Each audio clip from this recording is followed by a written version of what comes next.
Bom dia, maravilhindas.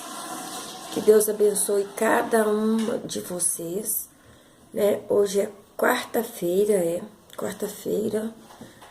é umas 8h30 mais ou menos. E eu vim continuar o vídeo de ontem, porque a minha memória tava fraca. Meu genro não veio ontem porque a tal da dengue picou ele. Ele não veio porque ele que olha esses negócios no celular pra mim. Bom, continuando aonde parou o vídeo, né? Eu vou resumir rapidão. A gente estava falando a respeito de depressão, né? Realmente a depressão ela é uma coisa muito ruim e que em muitas igrejas evangélicas ela é tratada como um espírito maligno. E não é. Muitas das vezes a pessoa não está possuída por espírito maligno, né? É um problema que ela tem que precisa ser tratado com o profissional da área, que é o médico que vai tratar a pessoa. Vez em quando a minha mãe fica mal, muito mal, por causa deste problema, né? E a gente leva ela ao médico. Nós temos muita fé em Deus, eu principalmente, né, que fui curada, que tive uma filha que esteve morta e o Senhor ressuscitou, né? O caso da Dani é um milagre de Deus, mas eu entendo que Deus deixou os médicos e se você está sentindo essa dor, essa tristeza na alma, né? Você precisa procurar sim um bom profissional. Mas eu acredito que se você é uma pessoa que tem muita fé, Deus pode intervir na sua situação. Hoje nós temos visto o caos que nós estamos vivendo, quantos pais de família desempregados, né? E isso está abalando as famílias, né? Tudo isso é um ajuntamento de coisa que faz a pessoa desistir até de ter uma vida de boa qualidade. E mais uma vez eu quero dizer para você, a Bíblia te dá 8.000 promessas diárias, para que você tenha vitória e vença. Se você for olhar a vida dos apóstolos, a trajetória deles depois que Jesus ressuscitou, né, e que eles ficou para propagar a palavra do Senhor. E se você olhar, a morte de cada um foi mortes cruéis. Eles não tiveram vida fáceis. Não tiveram. Imagina só, antes, quando Jesus estava indo para o Calvário, imagina só a situação de Pedro. Ele havia sido avisado pelo próprio Jesus que ele o negaria 3 vezes. Ele disse, não, Senhor, se possível for, eu dou a minha vida pela sua.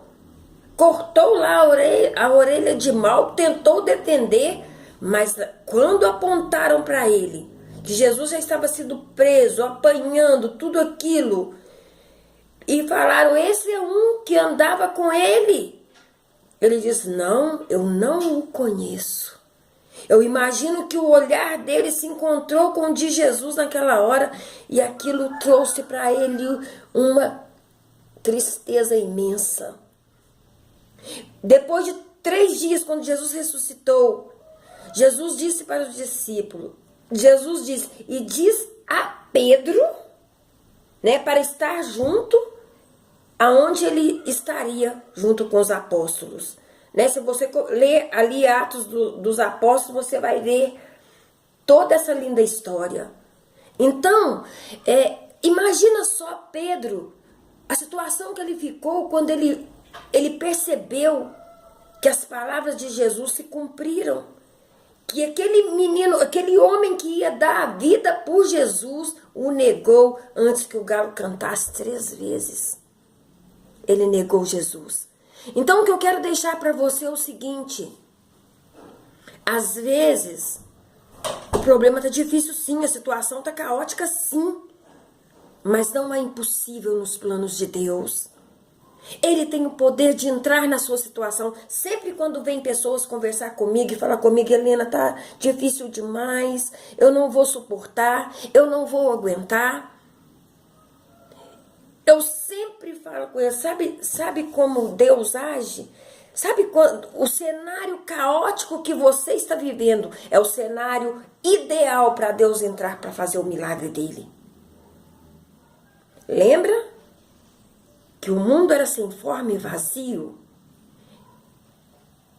E o Senhor, Deus disse, haja.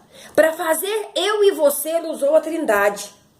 Porque quando ele criou, o Deus Criador criou, haja isso, vamos fazer separação. A Trindade estava ali. Quando ele foi fazer o homem, ele disse, façamos o homem a nossa imagem e semelhança. Então, veja bem, essa dor aí, esse medo do amanhã, essa incerteza, quantas pessoas desempregadas, né? Nosso Brasil tá de ponta cabeça. Mas é nesse cenário caótico que Deus entra com a providência dele e vai criando, vai dando você possibilidades, né? Para eu estar nessa casa hoje, que não está acabada, né? Foi pela fé. Eu já disse que era o governo do Sarney e o saco de cimento subia todo final de semana. Foi um governo apertado, um governo sofrido para nós, para o povo, né? Porque eles estão lá ganhando deles por fora, sei lá o que acontece no meio daquela maracutaia toda.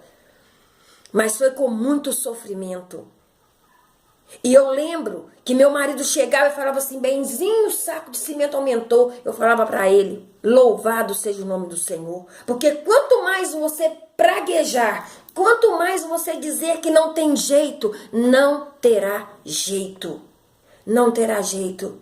Portanto, eu digo para você, corra para a palavra de Deus. Eu sou católico, a sua Bíblia é igual a minha. Corre lá, busca lá. Deus vai te dar uma resposta. Ele responde. Ele deixou o Espírito Santo como nosso ajudador. Ele responde. Não morra. Quando eu perdi a amiga que eu estava contando no vídeo passado, né? Me veio a lembrança, o rancor que ela tinha na alma e o tanto que eu fiz para que ela não acabasse daquela forma. E depois do culto, quando eu fui no velório para ver ela estava embalsamada, tipo uma múmia, porque não podia ver o rosto. Ela estava em estado avançado de decomposição. E ela estava eles tinham arrumado, a perícia tinha arrumado ela, enrolado tudo, estava igualzinho uma múmia mesmo. Sabe? E eu cheguei na porta, ela ainda não estava no caixão, ela estava numa pedra toda enrolada, né? Que os peritos enrolaram ela em muitos plásticos, em muitas fitas, mas o mau cheiro exalava. E tinha um homem lá em cima dela, ela me falava muito desse rapaz, que ela gostava dela, mas acontece que ela não conseguia ficar com esse rapaz, um rapaz bom, que amava muito ela, e ele se debruçava sobre aquele corpo que já cheirava mal e chorava desesperadamente, e dizia, por que não eu, Deus? Por que o Senhor não me ajudou a livrar ela disso? Por quê? E aquela jovem, uma jovem linda, linda, linda, maravilhosa, tudo perfeito, que a depressão levou à morte. Então eu quero dizer para você, enquanto dá para ir gravando, eu vou falando. A hora que parar, depois a gente continua. Eu quero dizer para você, não deixa essa tristeza na alma te consumir. Tem coisas dentro do nosso ser que nós precisamos colocar para fora. E eu digo para você, que Deus ama você. Deus te ama de uma maneira incondicional. Ele quer ser a sua companhia. todo dia, toda hora. Se você permitir, se você deixar.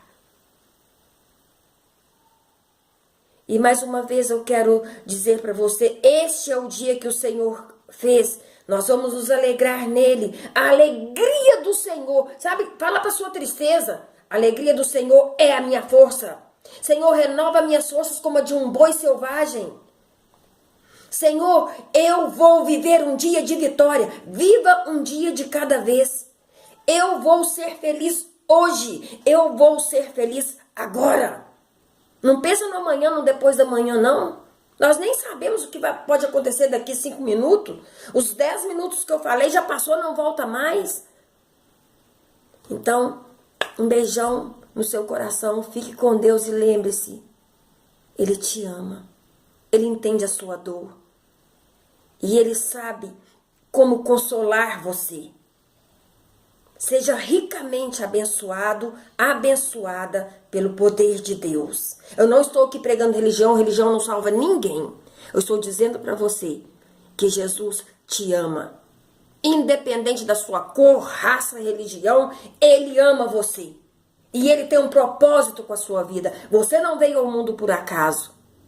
Fiquem com Deus e muito obrigado por assistir.